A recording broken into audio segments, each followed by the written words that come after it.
आता कोल्हापुरातल्या पावसाचा आढावा घेऊयात। कोल्हापूर शहरामध्ये महापुराचं पाणी शिरायला सुरुवात झाली आहे। शाहूपुरीतील कुंभार गल्लीमध्ये पाणी शिरलं असून नागरिकांनी स्थलांतर सुरू केलंय। या परिसरामध्ये असलेल्या जयंती नाल्यामुळे इथे फुगवटा निर्माण झालाय। थेट जाऊयात, आमचे प्रतिनिधी ज्ञानेश्वर साळुंखे आपल्या सोबत आहेत। ज्ञानेश्वर, आता कोणत्या ठिकाणी तुम्ही आहात आणि पूर परिस्थिती काय आहे कोल्हापुरातली आत्ताची?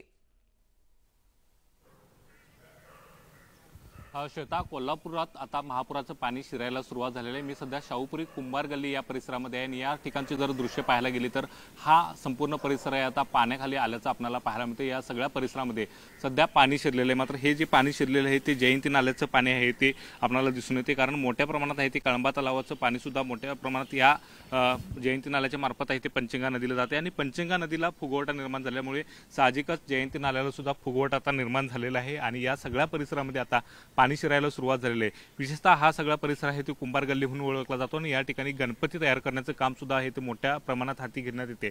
मात्र या ठिकाणी आता मोठ्या प्रमाणात पाणी शिरल्यामुळे या सगळ्या कुंभारवासियांची मोठी अडचण आहे ते झाल्याचं पाहायला मिळते। गणपती तयार करण्याचं काम आहे ते ठप्प झाल्याचं पाहायला मिळते। एकूणच पाहायला गेलं तर 5 ते 6 फूट पाणी आहे ते या सगळ्या परिसरामध्ये आहे ते दिसून येते। त्यामुळे नागरिकांनी रात्रीच आहे ते या परिसरातून स्थलांतर आहे ते केलेलं आहे। एकूणच या ठिकाणचा आढावा घ्यायला गेला तर 2019 आणि 21 यावेळी जो महापूर आला होता त्यावेळीची परिस्थिती आणि आत्ताची परिस्थिती, कारण 1 फूट अगोदरच आहे ते पाणी पातळी या ठिकाणी वाढलेली आहे आणि त्यामुळे ही नेमकी पाणी पातळी कशामुळे वाढली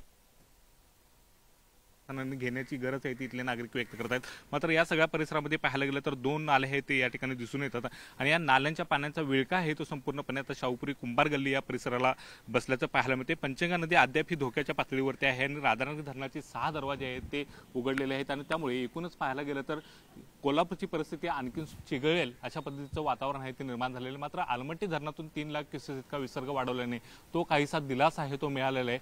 मात्र एकूणच पाहायला गेलं तर पंचगंगा नदी अद्याप ही धोका पातळीच्या वर वाहताना पाहायला मिळते। याशिवाय 88 बंधारे सध्या पाण्याखाली आहेत, त्यामुळे अनेक मार्गाची वाहतूक आहे ते विस्कळीत झाल्याचं चित्र कोल्हापूरमध्ये पाहायला मिळते। श्वेता, ज्ञानेश्वर